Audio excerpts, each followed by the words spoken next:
nós vamos exibir a partir de agora um encontro do acadêmico, economista Marcos Holanda, ex-presidente do Banco do Nordeste do Brasil, com alguns deputados estaduais da oposição, e também participou desse encontro, por um bom tempo, o deputado federal Danilo Forte. Eu pergunto, doutor Marcos, que sensação o senhor experimenta em ser convidado a falar com deputados da oposição sobre a economia do Ceará? Eu fico muito satisfeito, não por estar reunido com a oposição, com o voto técnico, não sou político, mas com o voto técnico para refletir sobre a situação do Estado, não numa lógica da crítica por crítica, mas numa lógica de entender a situação fiscal e econômica e, fundamentalmente, tentar, a partir dessa discussão, apresentar alternativas que será de uma visão crítica, que será outra. Acho que não foi uma trajetória sustentável. Eu acho que a economia não está bem. Eu acho que o modelo, a estratégia econômica, eu conheço, mas eu acho que tem estratégia melhor, tem potencial maior da economia, principalmente nessa economia nova que está subindo. Então, eu vejo com bons felizes, né? E a mensagem que eu faço para a oposição, essa mensagem, e eu acho que isso que ela tem feito, não só mostrar que a novidade não é só ter a união, mas é a união de uma oposição que se mostra propositiva, fechador de objetivos, né, nesse esforço de construir uma nova realidade do Ceará. Acho bastante positivo, fico satisfeito em perceber esse movimento. Bom, agora vamos acompanhar a explanação do economista Marcos Holanda e algumas perguntas que foram feitas por alguns dos deputados que participaram deste encontro. Muito obrigado pela audiência. O convidado de hoje é o ex-presidente do Banco do Nordeste, professor da UFC, tem vasta experiência nas áreas de finanças públicas, comércio internacional e desenvolvimento econômico. Foi fundador e primeiro diretor do IPES, Instituto de Pesquisa Estratégica Econômica do Ceará, e é referência no debate econômico nacional. No café, Marcos Holanda tratará sobre a LDO, Lei de Diretriz Orçamentária de 2026, e a perspectiva orçamentária e fiscal do Estado do Ceará. Com a palavra, doutor Marcos Holanda. Obrigado, deputado Mota. É um prazer estar reunindo aí com vários deputados, né, da oposição. Café da oposição.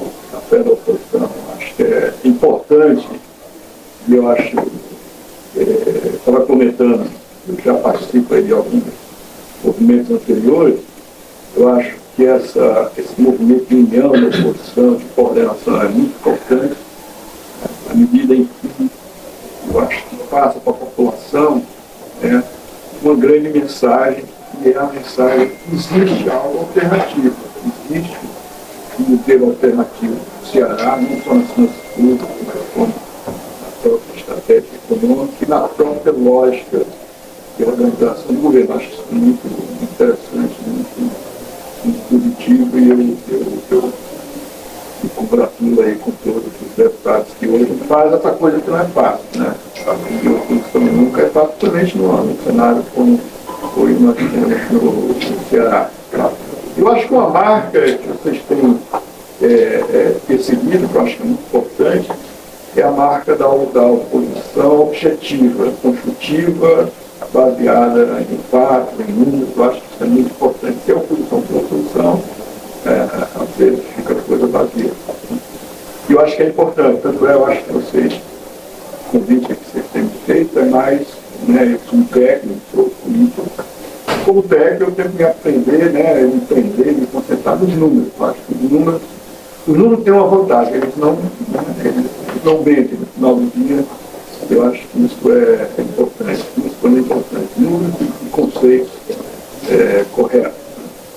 Não só essa questão financiamento público do Estado, o que eu tenho colocado, eu acho que desde o ano passado, já vem me preocupando,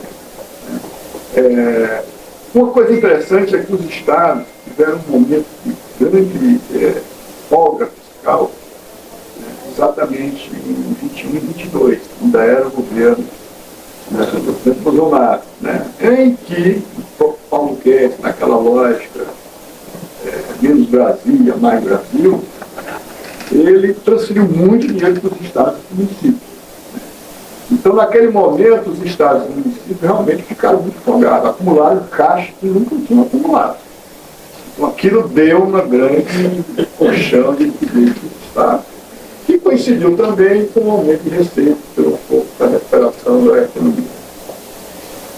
E aí o problema é que a partir dali você percebe, no caso do Ceará, que você começa a rodar o orçamento de forma menos criteriosa. O fato é que hoje já é o 24, 25 e a promessa para 26 é um governo que está rodando o vermelho, gasta mais do que arrecada. Todo mundo que tem orçamento sabe que isso não é um bom caminho. Ah, mas eu estou gastando mais do que arrecado porque eu tenho condições de me endividar. Isso, no primeiro momento, até faz sentido, mas todo mundo sabe, quando entra no cheque especial, que quando no cartão de crédito não paga a fatura cheia, a dívida vai aumentando. E aí, porque a dívida aumenta, os juros vão aumentando e o negócio perde o controle. O Estado é diferente de um orçamento de família? Não é. O Estado também tem uma restrição orçamentária. Na medida que o Estado vai acumulando déficits sucessivos, sua dívida vai aumentando e ele vai pagando mais juros. O Estado rodou 23 no déficit, 24. Em 25, a própria LDO, nós estamos vendo nesse ano, a própria LDO, em 25, já o próprio Estado já projetava um déficit primário de 1 bi, não é pouco dinheiro, 980 milhões, e a LDO para 26, já disse que esse déficit primário é de 2,4. Primário, déficit primário é aquele déficit que você apura, mesmo tirando os gastos com juros, que são muito altos. Ou seja, se você tem um déficit primário, você não consegue guardar dinheiro, economizar dinheiro para pagar os juros. Você rola os juros. Imagine o seu cartão de crédito em que você não paga o juro no mês, você joga, transforma o juro em dívida. Aquilo tem uma bola de neve.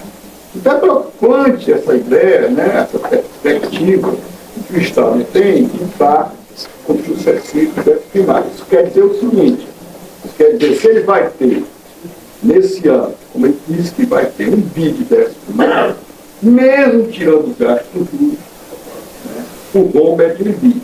Ou seja, enquanto isso, esse ano, a perspectiva é de que a conta de juros e de amortização é de 3 bi. Ou seja, a economia que devia ter sido feita para não rolar dívida teria que ser 3 bi. Na verdade, em vez de superar 3 bi, ele teve um déficit. Para 26, a perspectiva é de mais déficit passando para 2,4. E aí o que acontece? Se você tem déficit, a sua dívida vai aumentando. E na medida que a dívida vai aumentando, a sua conta de juros está aumentando. Às vezes eu vejo aí no debate, o governo diz, mas eu posso me endividar muito mais, porque o critério do STM, eu posso me endividar até 2 vezes a receita corrente líquida, que é o nível de hoje seria uns 70 bi, quase 80 bi.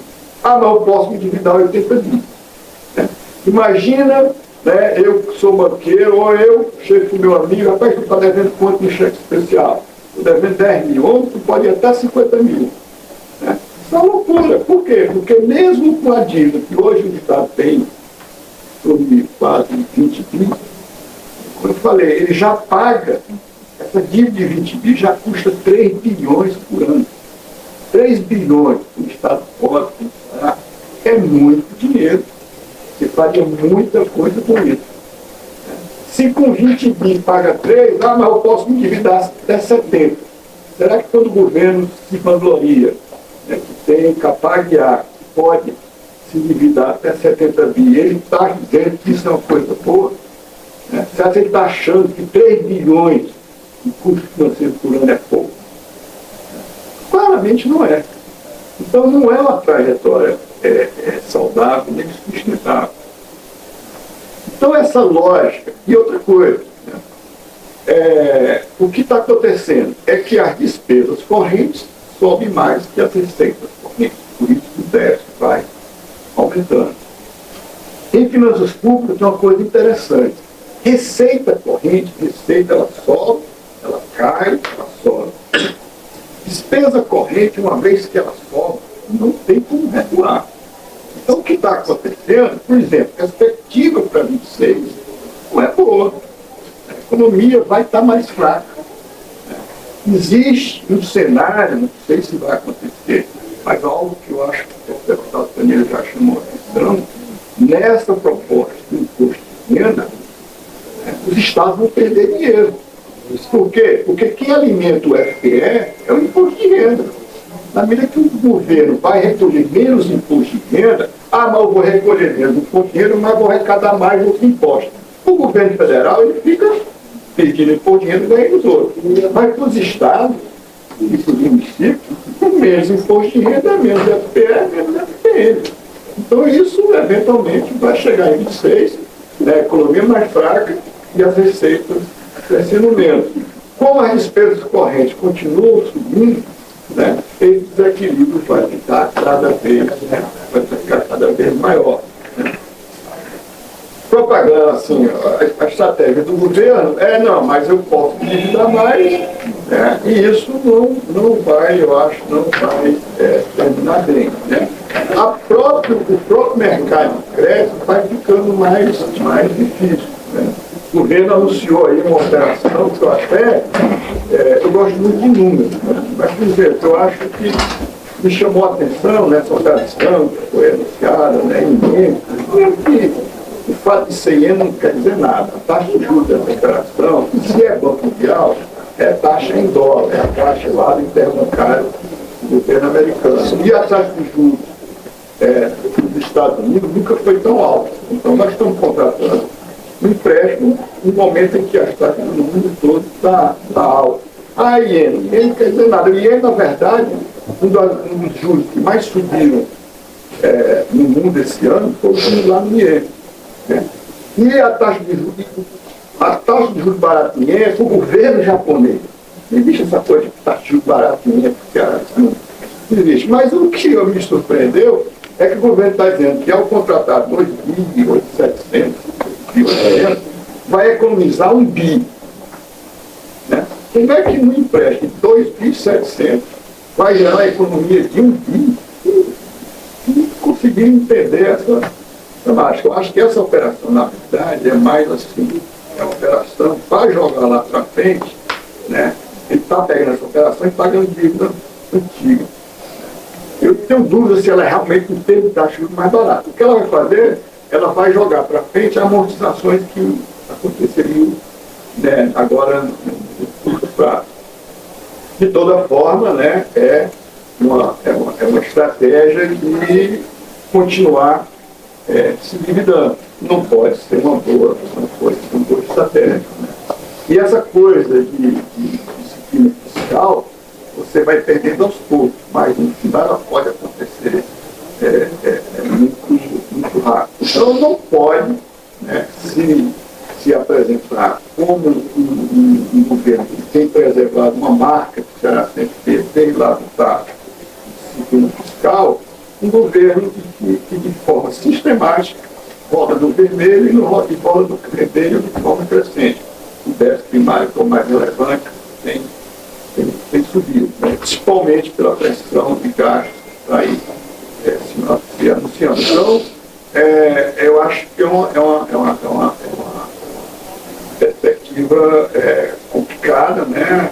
A própria LDO de 26 já prevê um aumento de endividamento para 24 bilhões, isso com juros cada vez maiores, isso gera um custo cada vez maior, e uma perspectiva de receitas crescendo, né, cada vez menos de despesas correntes, né, que replica, de certa forma, o mesmo modelo do governo federal, que tem colocado o país nessa situação muito crítica, né, crise fiscal.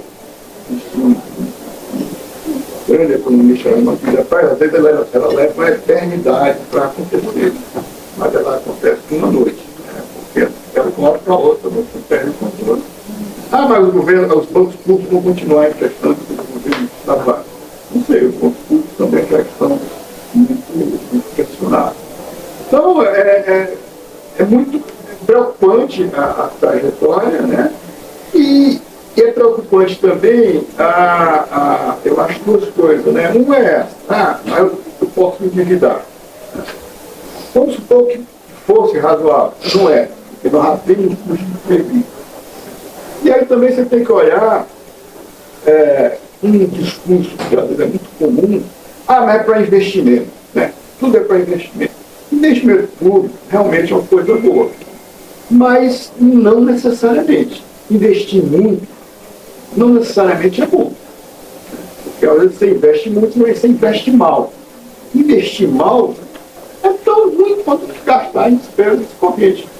Você investir para fazer investimentos que não dão retorno para a população, não é uma coisa boa. Nós estamos investindo muito, o governo ano passado investiu mais de 3 bi, esse ano talvez investiu 2,5, em relação à receita corrente não é tanta coisa, menos de 10%, mas eu acho que também, enquanto oposição, a gente não pode aceitar a ideia, investimento é bom e bom.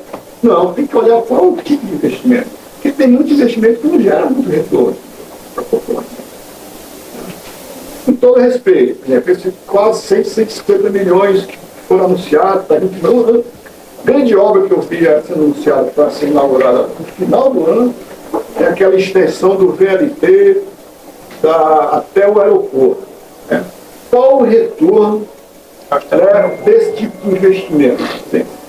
Qual o retorno do VLT? O VLT custou ao longo de mais de 1 bilhão. Eu tenho uma estatística, uma vez que peguei, o VLT, em um mês, transporta metade do que o sistema de ônibus transporta em um dia. Ou seja, faz sentido ter gasto mais de 1 bilhão, né, para beneficiar um grupo pequeno de população. O investimento não necessariamente quer dizer que é bom. Tem que ser um Estado que deve estar. Então tem que ser mais criterioso quando cobrar investimento e cultura. Tem que cobrar também, né? Eu acho que esse investimento, essa promessa, para o nordestino, não é investimento estadual. Mas também a gente tem que entender essas promessas desses investimentos. A Nordestina é uma obra interessante, talvez seja, mas vamos ser realistas. A Transnordestina não vai mudar a economia do Ceará. A Nordestina vai beneficiar muito o polo produtor de soja do sul do Piauí, e vai ter, né, uma oportunidade de desenvolver a sua produção de soja e o povo crescente. É importante. Mas como é que a Transnordestina pode mudar a economia do Ceará? Onde está, né? Como essa promessa do hidrogênio verde. Né? Nessa loja do investimento, o governo tem gastado bilhões de reais, muito pouco, está sendo uma obra importante. Mas hoje o Porto do Pecém já pode rodar. Né? Faz sentido o governo estar investindo bilhões para aumentar a estrutura do Porto do Pecém para brigar com o imaginário polo de hidrogênio. Né? Quem que vai se beneficiar com isso? O Porto do Pecém, sim, na metade inteira não é nem no Ceará, é lá de Roterdã. Então a gente tem que também ter essa perspectiva de cobrar a qualidade do investimento, não é só investir. Por quê? Porque o importante é que cada investimento feito dê retorno para a população, que a população quer é isso, é entender o crescimento. Porque eu não sei, mas eu mesmo, quando vejo bilhões investindo, eu tento ver e não consigo uma grande obra estruturante, algo que realmente não, isso aqui Não quero atrapalhar não, tudo bom, professor? Vai estar aqui. Só um abraço aqui que eu tenho lá. que bom de ver, viu? Tudo bem. Então eu acho que isso a gente tem que olhar essa coisa da qualidade do investimento. Mas, e por último, só para completar, deputado, eu acho que isso rebate na pública. A gente tem que procurar, cobrar, na verdade, uma proposição propor, né, uma estratégia econômica alternativa para o sociedade, né, porque a gente vê que, assim como a nível federal, você não tem uma estratégia. Né? A estratégia gasta mais, só que isso com o tempo vai se importante. Né? E a gente tem que ter uma perspectiva de entender onde é que o Ceará vai se situar no mundo que está mudando muito rápido e onde é que a gente realmente vai ter uma economia que se prospere de forma mais sustentável. Né? Vou até repetir aqui, eu acho que simboliza muito essa falta de estratégia, de falta de formação do Estado. Notícia que eu vi agora no Jornal de Manhã, de uma proposta de transformar ali o Parque de Cancai, que é uma área nobríssima que o Estado tem. Imagina aquela área que é um absurdo, realmente, aquela Cancai, né? Imagina aquela área, uma área belíssima, né? Aí transformar aquilo num polo de data center. E aí a gente sabe que hoje, eu tenho dito há anos e anos, hoje um lugar que mais gera economia de alto valor agregado, que mais gera emprego de qualidade, que mais cresce no Nordeste, é o Porto Digital de Recife, que é um grande polo de tecnologia que abriga todas as multinacionais de tecnologia, já fatura mais de 7 bilhões de reais por ano, gera 10 mil empregos, mas não é emprego de salário mínimo, é emprego de alto valor agregado.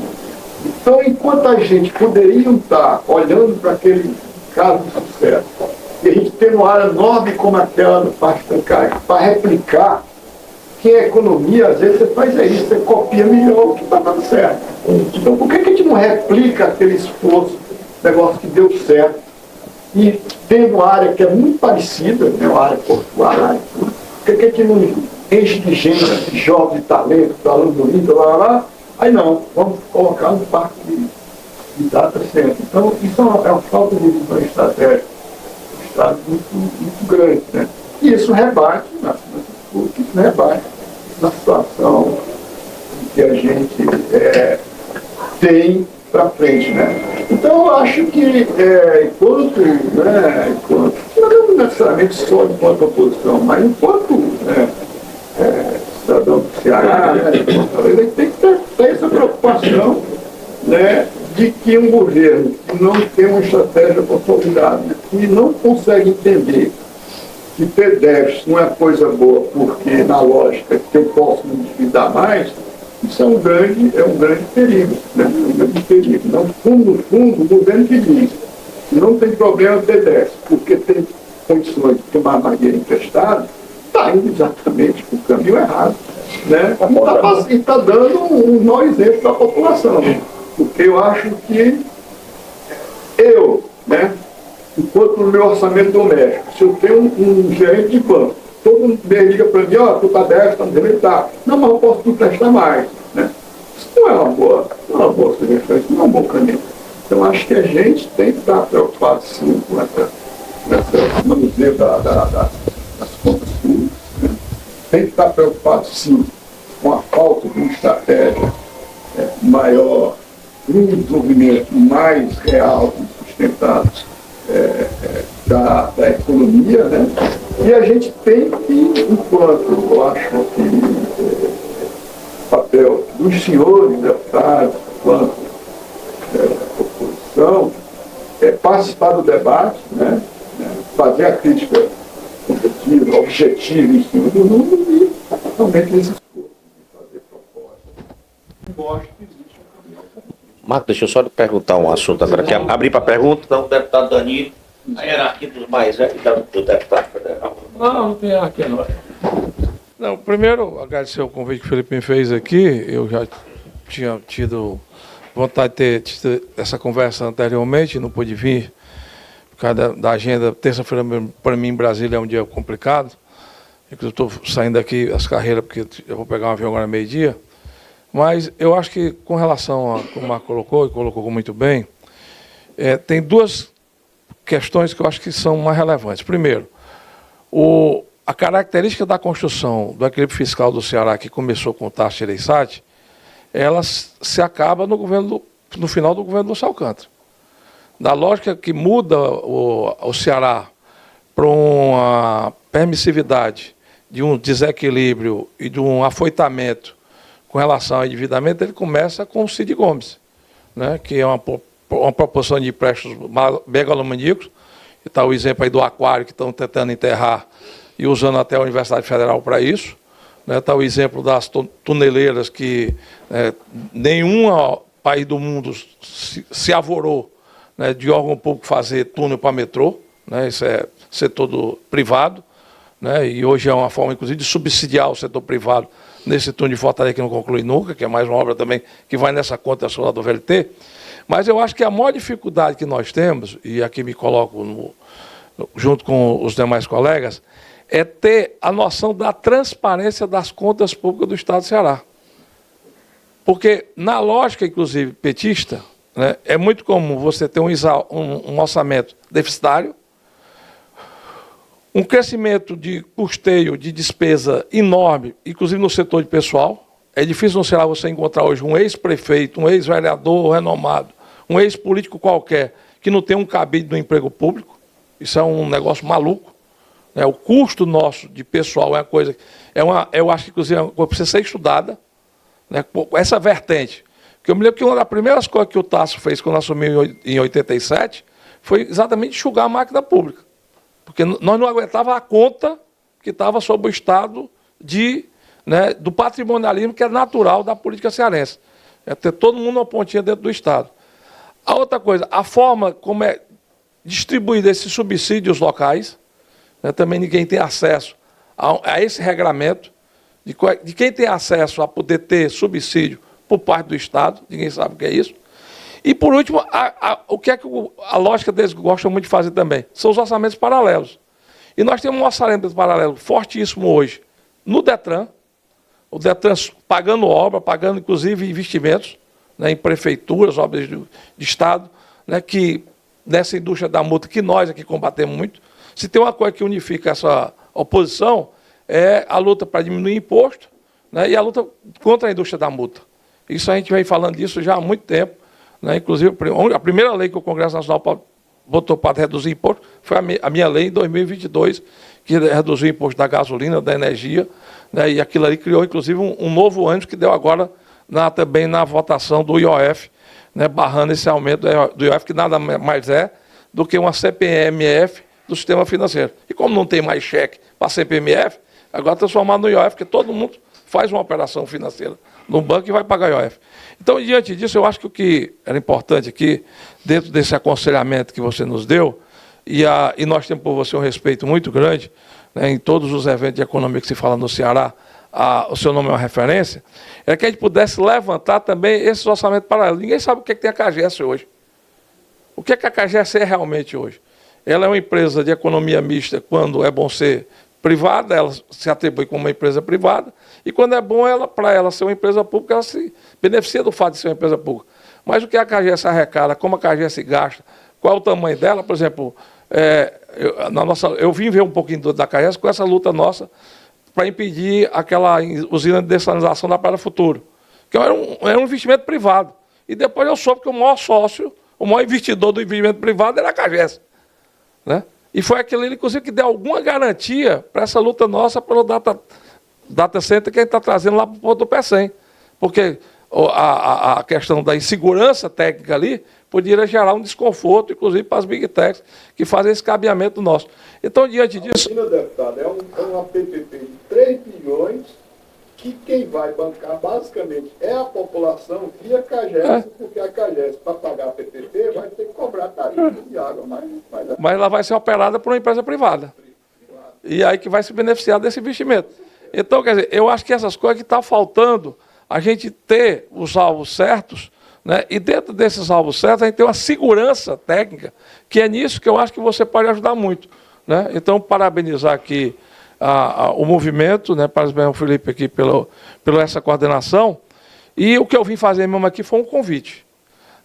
Aproveitar aqui a deixa, porque eu estou com uma relatoria desse projeto do INSS, do roubo dos aposentados.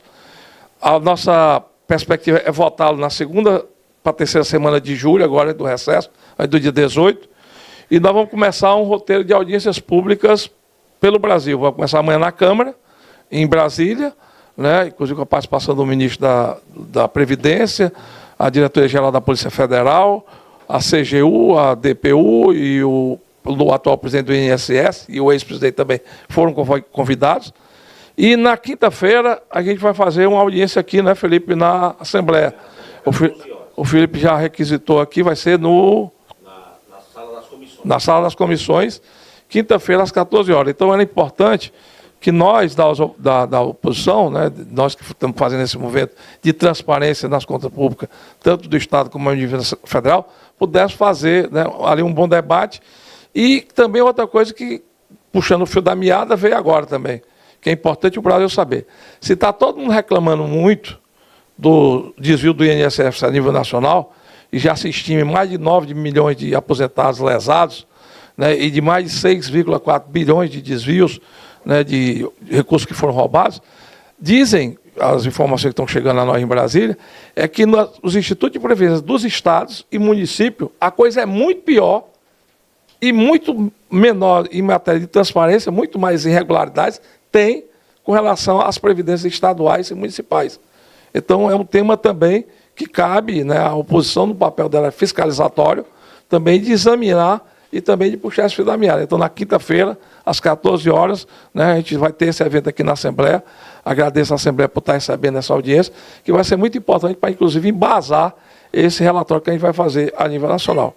E, por último, eu vou pedir desculpa, que eu tenho que sair 10h30, porque tenho esse compromisso e tenho que viajar, mas me colocar à disposição para a gente dar continuidade a esse trabalho e parabenizar mais uma vez o Marcos, que é ninguém sabe, mas o Marcos foi meu colega na escola de engenharia. O problema é que ele, muito apressado, perdeu os cabelos na minha frente. Mas tem uma pergunta para lhe fazer. Qual foi a maior dificuldade que você sentiu quando você foi relator da LDO?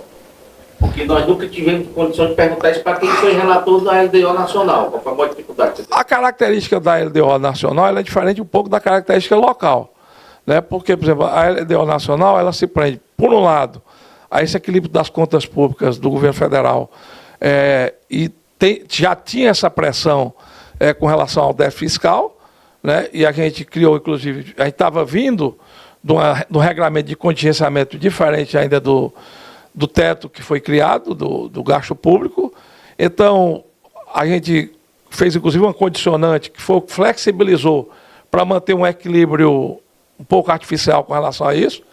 E, por outro lado, também na orientação da execução orçamentária, que esse foi o lado que a gente atuou mais, porque, inclusive, inclusive a presença do Marco aqui, eu acho que os economistas precisam falar um pouco, já que você deu muito conselho para deputado, eu vou dar um conselho aqui para os economistas.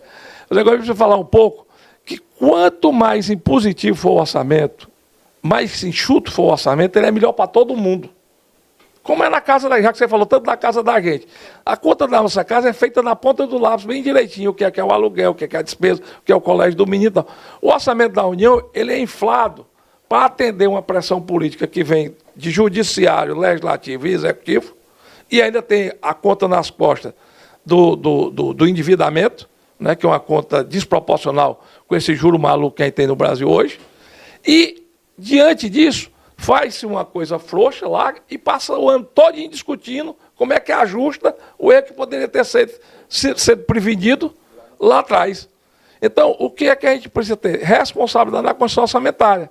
E não ficar um condenando os outros, porque tem problema de execução orçamentária no executivo, não é só no legislativo que tem desvio, no executivo tem muito mais do que no legislativo, com relação a uma aplicação de dinheiro público, com relação a desvio, com relação a roubo. No legislativo tem gente que vende emenda, tem também, e aí tem que o setor público fiscalizar, e é para isso que tem CGU, Polícia Federal, e para examinar, investigar e botar na cadeia quem usufrui do poder para vender emenda, como também tem no judiciário. E está aí, inclusive, toda uma discussão sobre essa questão do custeio do judiciário, que é um dos judiciários mais caros do mundo, né, e menos operante do mundo é o judiciário do Brasil. Então, também precisa ser discutido isso. Só que nós precisamos ter esse entendimento. E aí a sociedade, né, e os economistas precisam também fazer essa contribuição. O orçamento, quanto mais impositivo, melhor ele vai ser feito. E se tiver superávit ou déficit, como os Estados Unidos têm, as maiores nações do mundo todo têm. Depois, no processo do andamento, os Estados Unidos declaram uma guerra, teve um déficit fiscal, o que é que eles fazem? Nós vamos precisar lançar mais do tesouro, nós vamos precisar encontrar outras fontes de recursos. E vai lá e discute e o parlamento vota. Ou então, se tiver superávit, como é que nós vamos fazer com esse superávit? Quais são as prioridades do país para investimento? Qual é o rombo que a gente vai cobrir primeiro aqui, dentro dessas demandas que o Brasil tem? Então, porque fica uma brincadeira. No ano passado, o Brasil teve um crescimento de arrecadação de 9,4%, só que a despesa subiu 14%. E vai subir muito mais. Aí você faz eternamente o descasamento e fica todo brigando pelo que ninguém tem. Então, eu acho que é uma discussão, e esse setor dos economistas precisa contribuir para isso. A academia no Brasil acabou. A universidade hoje não participa de mais nenhum debate político. Então, falta esse pessoal começar a dizer... Quando é conveniente para pautas ideológicas. Aí, não. Então, quer dizer, eu acho que precisa trazer esse debate de volta. E acho que é importante com relação a isso. Então, acho que nessa caracterização, a LDO do Estado ser construída também dentro de uma limitação com relação ao tamanho real do Estado, as despesas prioritárias e também dentro da valorização do parlamento, que aqui no Ceará ainda é pior. É a única Assembleia Legislativa do Brasil que não tem orçamento impositivo para o parlamento, é a do Ceará.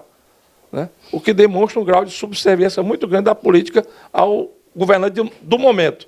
E isso não é culpa da Assembleia, isso é culpa da postura política com que o Executivo sempre tratou o parlamento, no Estado do Ceará. Então, isso cabe também aos parlamentares estaduais fazerem uma movimentação com relação a isso. Fazer uma pergunta, eu vou sair primeiro que Deixa eu só pegar aqui um beijo rapidinho. Minha pergunta é do William para você. Você falou LPO, governo federal e governo estadual. Quer dizer, tanto o governo federal como o estadual, quando gasta mais, recarregar no vermelho é complicado. Só que o governo federal, ele fecha o rombo de forma relativamente simples. Ele emite um título e vende para o mercado. Isso é uma coisa mais ou menos tranquila. E aumenta a taxa de juros. O governo estadual não. O governo estadual, quando ele tem um rombo, ele não pode emitir isso. Ele tem que ir atrás do banco, negociar o empréstimo, e tomara que ele Não, daqui faz é escrever. e estoura para outra, pode bloquear e o Estado fica sem o oxigênio para fazer. Ou aumentar a arrecadação, né? Ou aumentar Que ele não impostos. consegue de imediato. Então é preocupante o Estado, porque eu posso me endividar. Não é bem assim, tem que achar o banco que vai lhe emprestar, vai ter que negociar empréstimo. Isso pode criar um problema de liquidez momentânea em que o Estado é obrigado a fazer o quê? Atrasa pagamento, suspende investimento ou eventualmente negocia salário. Então não é tão simples. E outra coisa que eu acho muito importante para a discussão foi do investimento e transparência.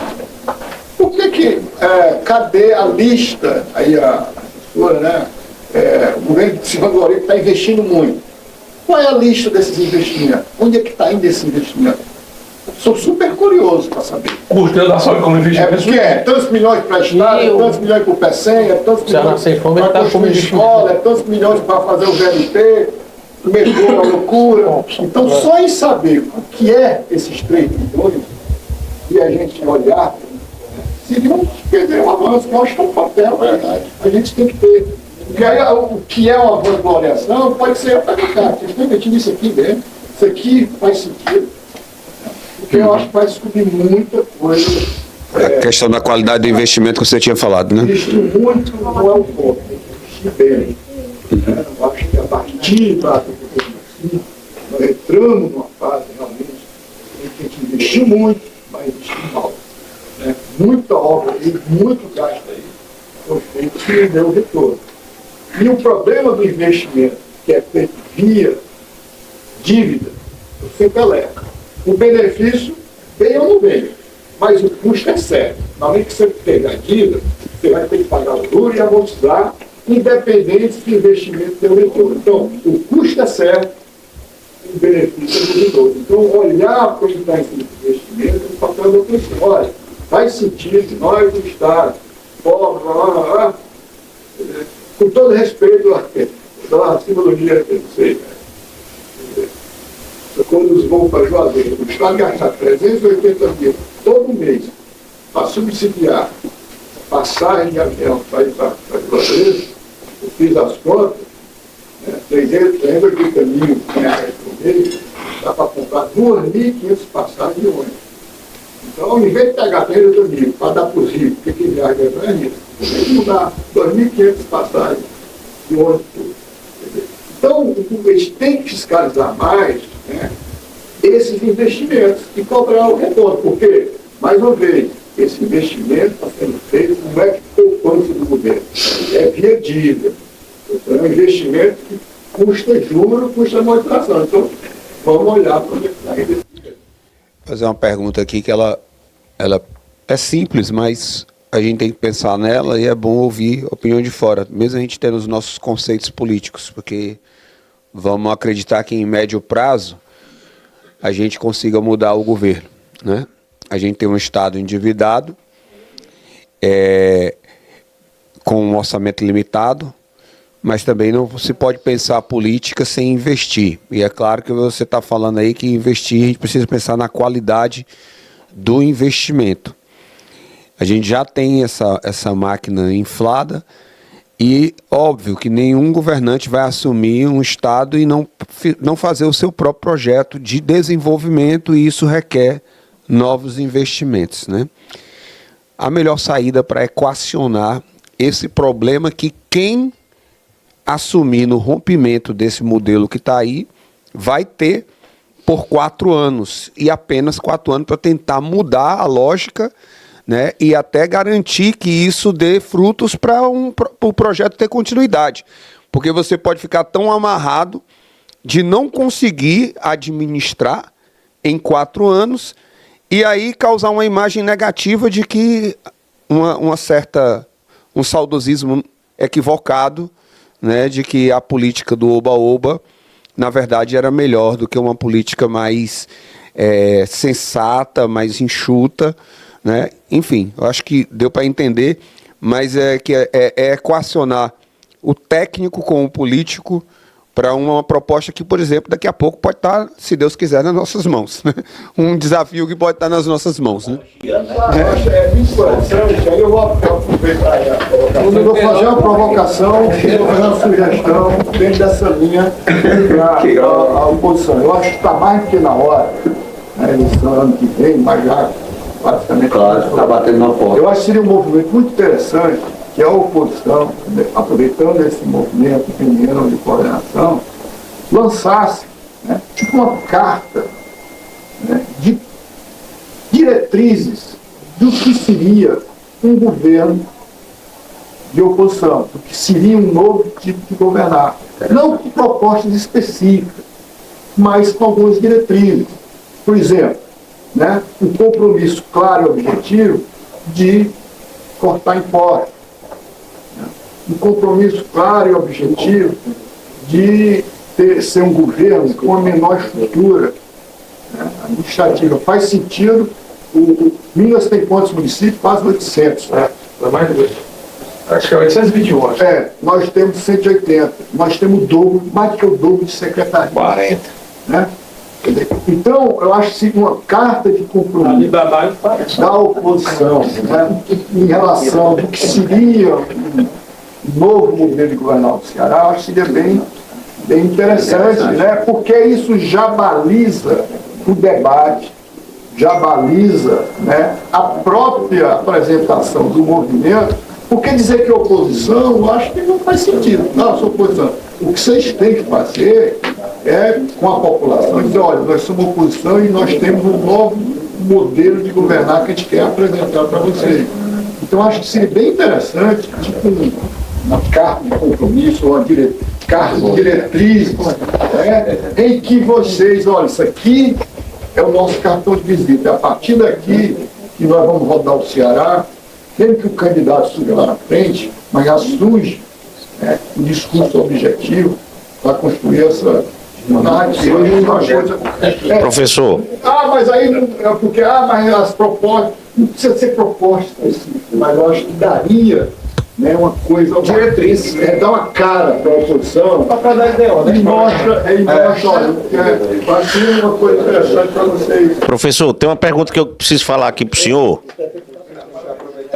O deputado Danilo. Aqui sai o deputado e entra uma pessoa que fosse do setor produtivo direto, que quisesse vir investir no estado do Ceará, quisesse vir montar sua empresa aqui, mas ele ficava preocupado com diversas outras coisas, tipo o FDI, tipo a devolução do ICMS, que é uma prática que o Estado não está devolvendo, ou então só para quem é de interesse. Mas no anexo das metas fiscais, na página 37 e na página 38, tem um único dado, que deixa qualquer investidor preocupado com o estado do Ceará. Eles dizem que vão arrecadar 47 bi e dizem que vão gastar em 2026 48 bi. Aí eu lhe pergunto uma coisa. Por que que ele já faz uma tratativa dessa forma, já demonstrando a fragilidade do Estado com a arrecadação menor do que o gasto? O que é que ele está acreditando, já que o senhor e o deputado Danilo colocaram aqui, que tanto a União como o Orçamento Federal estão em dificuldade? Eu prestei muito bem atenção nesse dado. Quando se arrecadou 9% a mais e se gastou 14% a mais, ou seja, 5% a mais de gasto na esfera, se nós calcularmos isso aqui para o Ceará, vai ser muito parecido, é mais isso, né? É quase o dobro a despesa, às vezes sobe quase o dobro do que a receita. Pronto, então é isso que eu quero lhe perguntar. Como é que o investidor, que nós possamos tentar atrair para o Ceará, vai ver um dado desse aqui da arrecadação 47 bi e a despesa 48? Essa tanta despesa como a receita, esse conceito primário, não está entrando a despesa financeira. Ou seja, o que ele está dizendo é que vai arrecadar 47 e vai gastar 48. Então, aí é que surge o déficit primário de 1 bi. Marcos, deixa eu só pedir, porque quando está transmitindo, assim, em poucas palavras, mas só para o pessoal entender essa diferenciação do primário, né? Você está colocando fora aí a questão do juros. É bom dar um pequeno esclarecimento, porque a TV vai transmitir e às vezes alguém vai ficar boiando. Em finanças públicas tem dois conceitos de déficit, de rombo.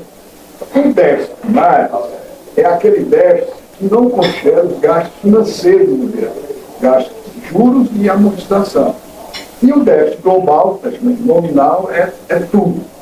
Quando o governo diz que vai ter um déficit primário, mesmo tirando uma despesa importante, que no estado do Ceará hoje é 3 bi, mesmo tirando 3 bi de despesa, as minhas despesas primárias vão ser 1 bilhão a mais do que a minha receita. Ou seja, isso é um problema sério. Quando você... mas o nominal, o globalzão, sabe quanto é? Que a própria LDO está prevendo, 4 bi. Quando joga tudo desse, dá 4 bi. Onde é que surge o 4 bi? Olha, mesmo tirando a despesa financeira, eu tenho um déficit de 1 bi, e como a despesa financeira é 3 bi, somando 3 bi com 1 bi, dá 4 bi. Então, o rombo global é 4 bi. É muita despesa. Lembrando que o Ceará, infelizmente, todo o esforço aí dos amigos, de muitos de vocês, o Ceará hoje é um estado campeão de imposto. O Ceará hoje pratica a maior lista de ICMS do Brasil. Aumentamos, né? De 18 para 20%. Mesmo aumentando imposto, mesmo penalizando muito o setor produtivo, o consumidor que paga esse imposto tão alto, E mesmo com o governo se vangloriando que arrecada muito, que é uma máquina de arrecadar, mesmo assim ainda tem déficit. Por quê? Porque é uma máquina de arrecadar, mas é muito mais máquina de gastar. E aí a coisa, né, não fecha. E como eu alertei, continuo alertando. Essa coisa de dizer que pode se endividar porque tem espaço não é tão simples. Primeiro que o endividamento não é automático. O governo federal tem 20 títulos e vende para todo mundo. Tem que negociar empréstimo. Pode ser que eventualmente o sistema bancário não tenha. Deixa eu te perguntar só dentro disso aí que você falou, porque eu tenho uma curiosidade minha, ignorante mesmo. Digamos, uma curiosidade minha.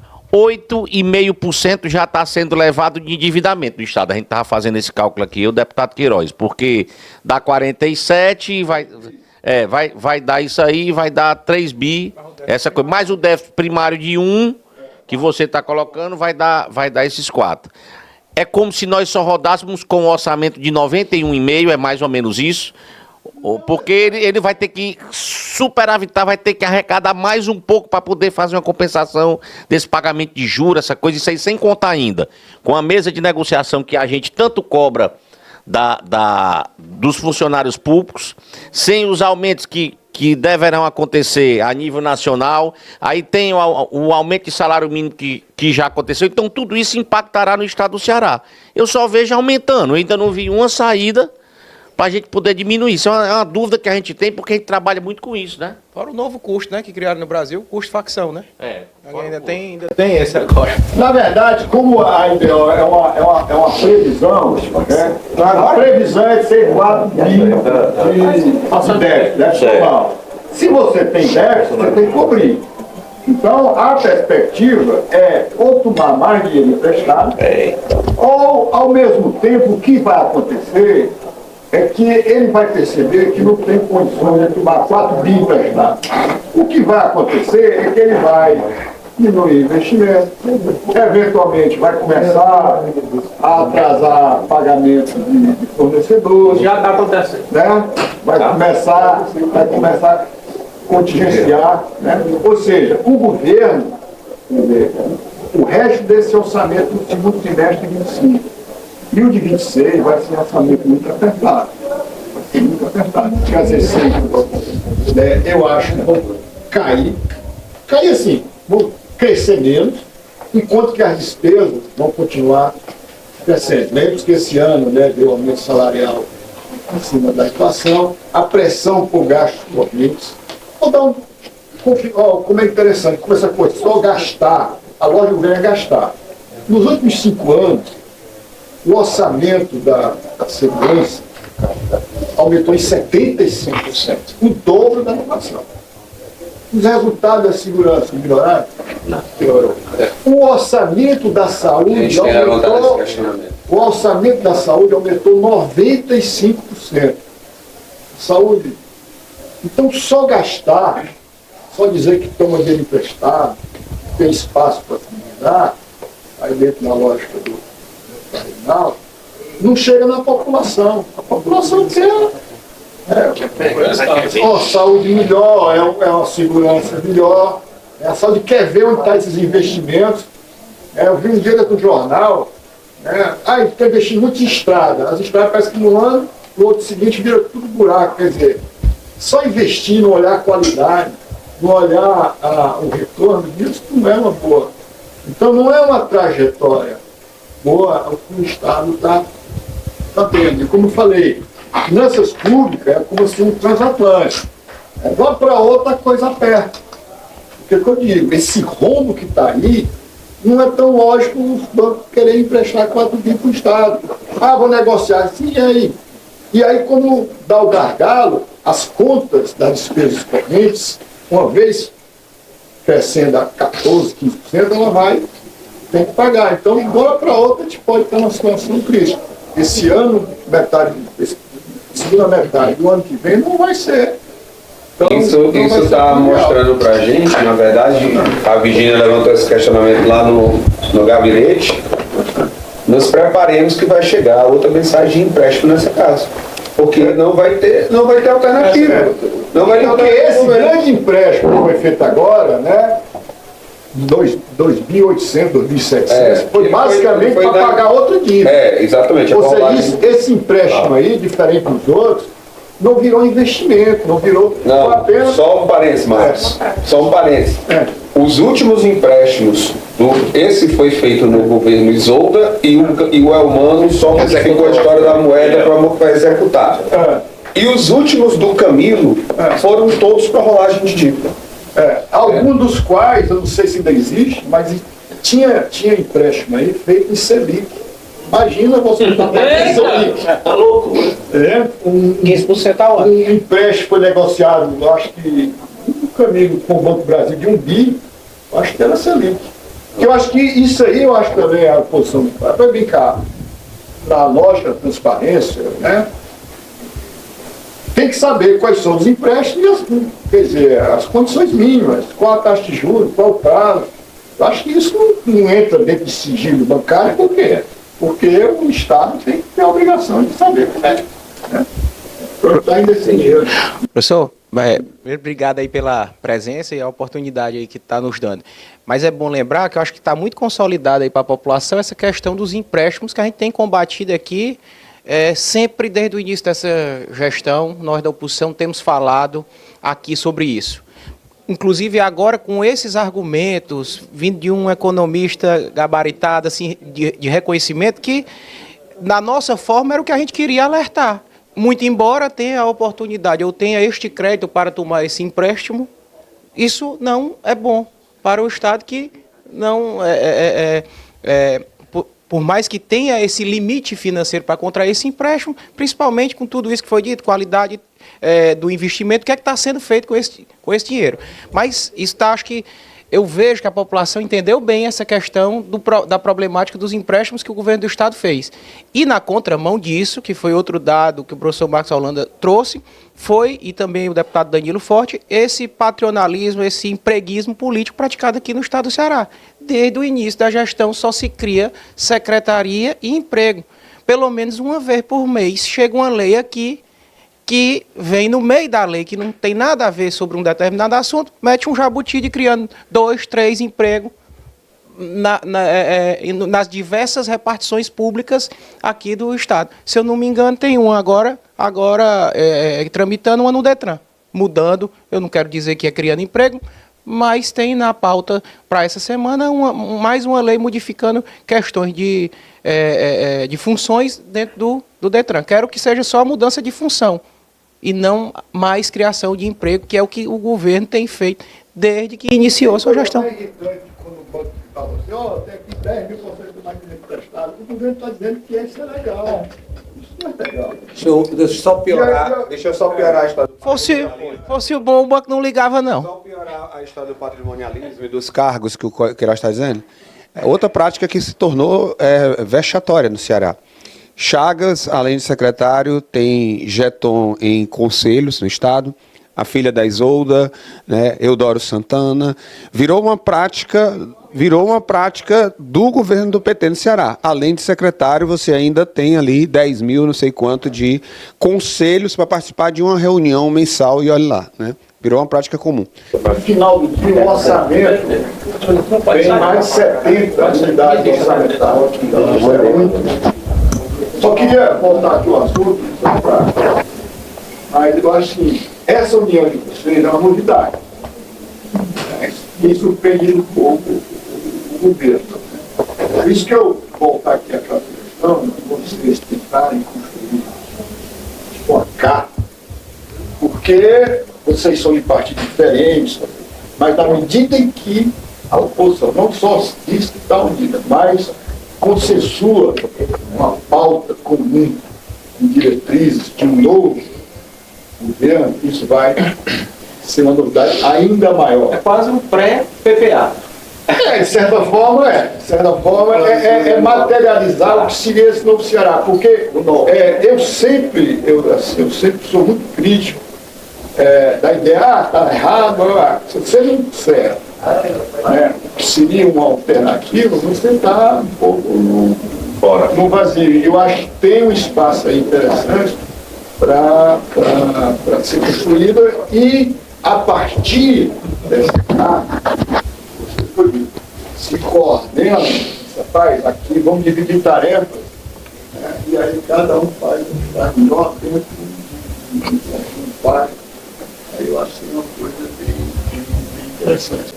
O deputado agora tem que... Primeiro café, seja bem-vindo. Professor Marcos, briga. Da voz. Professor Marcos, obrigado aí pelas palavras. Não, fui não, mas sou muito amigo do seu filho também. E agradeço aí pela presença, né? Parabenizando o deputado Felipe Mota pela organização. E é meu primeiro café aqui da oposição. Sou oriunda lá da Câmara, né? Tirei licença da Câmara Municipal, mas a gente se falava muito também em empréstimos lá na Câmara. A Prefeitura está com esse mesmo modus operandi nos últimos anos de solicitar empréstimos e a gente fica tentando avaliar o que é o bom empréstimo, o que é o empréstimo ruim, né? Quando existem alguns investimentos positivos, outros não. E eu queria tentar escutar essa sua opinião de quando é que realmente é um empréstimo para investimento, vai ser positivo ou não, e quando há empréstimo para pagar dívida, né? Se todo empréstimo para pagar dívida é ruim, de fato, eu estou vendo o governo do estado fazendo muito isso para pagar juros, só para pagar juros, e até que ponto esse empréstimo para pagar juros com o argumento de que vai abater um juros mais alto é positivo. E o outro questionamento, a gente tem visto muito também tipo de empréstimos na moeda estrangeira. E será se todo e qualquer empréstimo na moeda estrangeira vai ser melhor do que no real, né? Então, estão comentando que quando há um empréstimo em moeda estrangeira, consequentemente vai ser melhor do que no real, mas nem sei se sempre é assim, né? Então, queria lhe escutar sobre... É importante, o próprio Celvinho fez uma declaração, acho que o Celvinho, não sei se foi meu aluno, mas é um amigo meu, o Celvinho, um rapaz sério, mas ele apresentou um dado que é totalmente equivocado, sabe? Porque o juro do IEM era 0, agora é 1,5. Mas 1,5 em IEM só paga o governo japonês. Ceará não vai, o juro do empréstimo em IEM é um juro em dólar, é um juro caro, né? E não vamos comparar que é um juro barato. Né? O fato de ser IEM não muda nada. É óbvio que um empréstimo que é feito para pagar a dívida antiga pode gerar algum benefício, porque pode ser que o juro seja menor, pode ser, mas eu creio que aí o ganho aí que está sendo feito é porque tinha um cronograma de amortização de curto prazo. Ao negociar com o Banco Mundial, o Banco Mundial, você só começa a pagar daqui a 4 anos. Então, é quase uma pedalada, né? De certa forma, você pedalou amortizações dos próximos 3 anos lá para frente, no próximo governo. Vai continuar pagando juros? Vai, mas, de certa forma, tem uma coisa. E aí, aproveitando aqui o Pedro, só também, acho que uma provocação para vocês, nessa lógica, uma agenda, eu acho que a grande novidade do André foi mostrar para a questão que um grande ativo que a oposição tem, acho que a André mostrou isso, é a juventude. Acho que a juventude está cansada dessa história de Bolsa Família, emprego de salário mínimo. O Pedro Marques representa muito essa coisa, vocês aí mais novo. Quer dizer, é a oposição.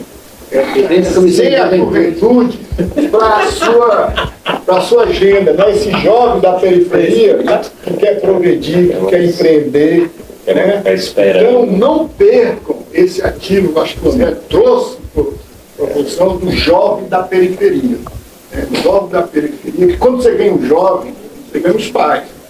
Então esse discurso para a juventude forte, de empreendedorismo, de inovação, de dar oportunidade, de mostrar que essa coisa do ensino médio é um desastre, que não está capacitando o jovem para nada, que você quer criar um governo focado nos jovens, nos mais jovens. Acho que isso aí não pode ser perdido. Acho que isso é uma novidade grande, né? E é o futuro, porque o que é legal é isso. O jovem, hoje mesmo da periferia, ele quer ser dono do seu próprio negócio, ele quer ter pequeno empreendimento, ele quer inovar, ele quer ter uma empresa. Então, eu acho que isso então, essa coisa da juventude é uma coisa que vocês têm que preservar, né? Você pediu a história dos incentivos fiscais, né? Olha, fiscal, criou, mas já passou. Se eu fosse criar um incentivo fiscal, eu criaria para atrair gente, não é para atrair indústria. Nós precisamos é gente, jovens, talentosos, qualificados. Se fizer isso, as empresas vêm. A empresa hoje não vai. A empresa hoje vai atrás, onde tem talento, onde tem imposto parado. Então isso é uma bandeira que a oposição pode ter. Né? Como se é o Estado que tem imposto parado, tem gente que pode. Professor, até passar aqui, o professor deu um dado aí importante, que é esse espírito da juventude que não quer viver disso, de migalhas. É o que os governos, esses governos petistas, têm feito ao longo dos tempos. E só comprovando, né, isso aí que o senhor está dizendo, a pesquisa da FGV que saiu ontem, que mostra justamente que o estado do Ceará, 22, 23, 24, obviamente isso aí tem um acumulado desse tempo, é o segundo estado do país, só ganha do Maranhão, como maior estado dependente de renda de transferências de programas sociais. Né? A gente hoje vive, é o segundo estado que mais vive, dependendo de transferência desses programas, sejam federais ou sejam até estaduais. E quando a avaliação, isso uma pesquisa da FGV, baseada nos dados do PNAD e dados do próprio governo federal. E o estado nosso estado aqui, infelizmente, é o penúltimo quando se trata de renda das famílias. Só ganha também do Maranhão. Assim, só comprova, enfim, o que estão fazendo com a economia aqui, que teve tanto, acho que o senhor foi perfeito aí, o que perdeu aqui o estado do Ceará foi essa capacidade. Existia quase que um acordo, quase que um mantra entre todos os partidos, independente de quem entrasse, de uma proteção ao orçamento público. Havia zelo com isso. E de um tempo para cá acabou-se completamente esse zelo. E a população aí que está nos vendo, que eu fico triste é porque não é imediato, não. O efeito ainda vai ser sentido do que estão fazendo do final do governo passado e esse, ainda vão sentir durante muito tempo, infelizmente. Né? Não percam essa coisa dos jovens. Eu digo que nós, enquanto governo, nós estamos falhando miseravelmente com os jovens. O ensino médio do Ceará é um desastre. O ensino das prefeituras melhorou muito, a alfabetização. Mas o ensino médio, que é tanto vangloriado aí, é um desastre. Mas eu dou o pé de meia. Mas você dá o pé de meia ao aluno mesmo. Então, o jovem hoje, ele está se sentindo órfão, ele está se sentindo sem futuro, sem perspectiva. Ele tem a questão da segurança. Então, vocês, né, conseguirem ganhar essa população com propostas alternativas, com essa lógica de empreendedorismo, né, não é diferente. O estado do Ceará hoje, eu fiquei impressionado. Você fala Bolsa Família, mas o orçamento é de governo, as transferências que o governo criou, gás, aquela paz de gás, o estado já tem mais de quase 700 milhões por ano de transferências. Não é pouco não. Não é pouco não. Né? Essas bolsas que estão sendo criadas, e às vezes eu criei fome zero, aquele corpo. 35, tudo bem, beneficia 35 mil, mas nós temos 4 milhões de pessoas na pobreza. 4 milhões e meio. Então, é mais discurso político do que Professor Marcos, eu queria ouvir a sua opinião a respeito da questão do crescimento do PIB. Porque o PIB cresceu mais ou menos acho que uns 6,5%, né? Só que quando a gente vai analisar os dados do IPES, a gente percebe que cerca de 25% desse crescimento vem dos gastos da administração pública. Ou seja, mais ou menos 1 a cada 4, né, reais de valor adicionado na economia vem do governo. E eu fico me perguntando assim, até que ponto isso é salutar? Porque é claro que é bom crescer a economia, né, mas a gente tem que ver a natureza desse crescimento também. E, então, ele não está vindo necessariamente de uma economia pujante, dinâmica, né, de um crescimento da competitividade de mercado, da inovação. Boa parte dele vem, por exemplo, de você abrir obra de saneamento, de você construir escolas de tempo integral, que são os investimentos do governo. Além disso, assim, a economia cresce, mas e a distribuição dessa economia, né? Como o deputado falou aqui, nós temos, acho que a segunda pior renda domiciliar per capita, né? Segunda pior renda. Então, isso fala muito da distribuição dessa riqueza. Ela realmente está chegando para quem precisa? E o senhor também tinha falado dos crescimentos dos gastos correntes, eu também faço a mesma correlação. O PIB cresce, mas os gastos correntes, o PIB cresce 6,5%, se não me engano foi isso, mas as despesas correntes, o grupo outras despesas correntes, cresce 14,2%. Então, para mim, está havendo desvelamento e eu queria escutar a sua opinião sobre isso. Só, deixa eu continuar, porque também tem um outro questionamento a respeito da renúncia de receita. Estudando a LDO, a gente vê, tem um demonstrativo lá, a gente até conversou sobre isso essa semana, a renúncia de receita está prevista para 6,2 bi. E a gente não enxerga muito bem os critérios de concessão dessa renúncia de receita, porque é um valor muito alto, né, para se abrir mão. Então, como é que o senhor vê essas duas questões? Questão PIB, realmente o Ceará cresceu bem, claro. Só que o Brasil cresceu mais que o esperado, mas é um crescimento não sustentável, né?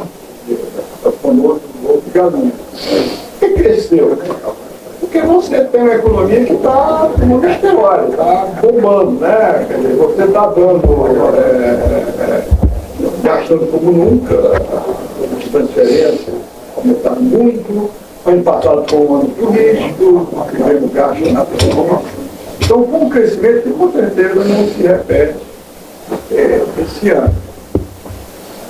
Semana passada foi divulgado o PIB do primeiro trimestre. Novamente, o Ceará cresceu mais do que o Brasil. E aí tem uma coisa que tem me ligado um pouco. Né? Por que o Ceará cresceu quase o dobro do que o Brasil? Porque a agropecuária do Ceará cresceu o dobro do Brasil. O que está acontecendo com a agropecuária está tanto. E aí eu fui olhar, Deputado Bom, da área, mas uma coisa que eu achei interessante.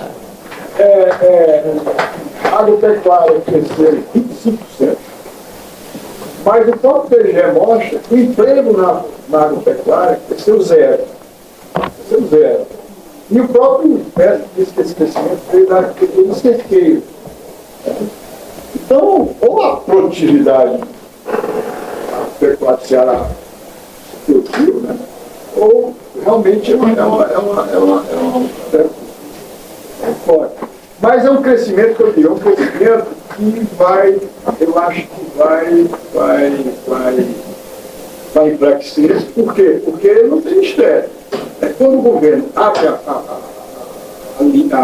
porteiras, os gastos de transferência, e abre as porteiras, os empréstimos dos bancos públicos, a economia do governo cresce. O governo gastando, o governo emprestando, a população vai e consome. Só que isso está se esgotando, porque o governo não tem mais capacidade de gastar mais. Os bancos públicos já estão com problemas, questão demais, estão percebendo que a coisa já é problemática. O próprio Banco do Brasil foi rebaixado no mercado. Por quê? Porque a inadimplência, o grande emprestador do agro, o Banco do Brasil, a inadimplência está subindo no mar, e o próprio banco começou a perceber, vai dar, e a própria Caixa também está com recursos limitados.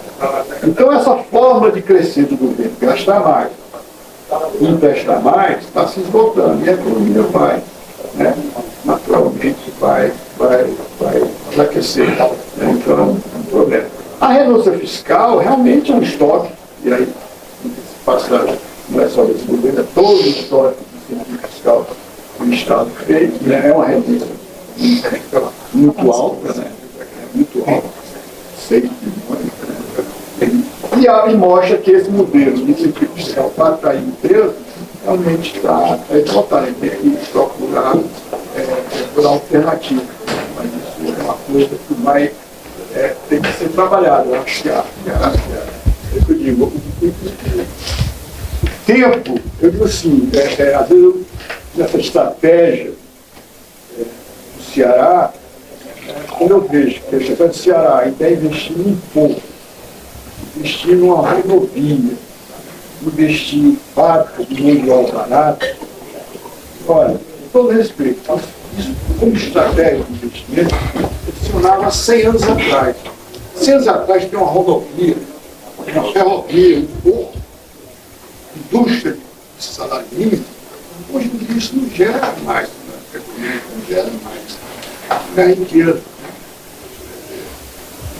O porto do PC é legal, mas veja bem, um terço do porto do PC é o Roterdã, lá na Holanda, que é um dos maiores portos do mundo, o maior. Né? O Roterdã, sempre talvez, o Roterdã deve ser 6, 10 vezes mais o PC é o maior.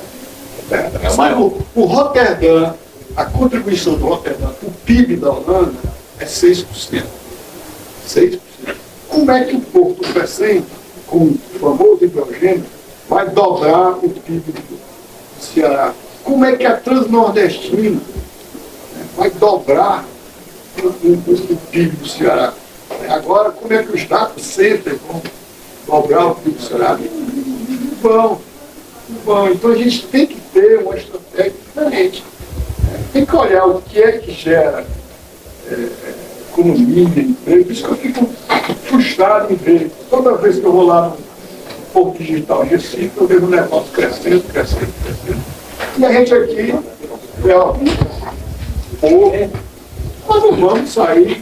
nós não vamos sair do segundo lugar, né, investindo em bilhões, né, em porto. Agora estão vendendo, com todo respeito, não sei se alguém aqui, a história dos portos secos da Nordestina, que chamam tudo. Não vão acontecer. Os prefeitos. Né? E aí os prefeitos vão colocar dinheiro público. Né? E aí vai gerar, porque não vai. A gente tem que ter essa perspectiva de imaginar coisas diferentes.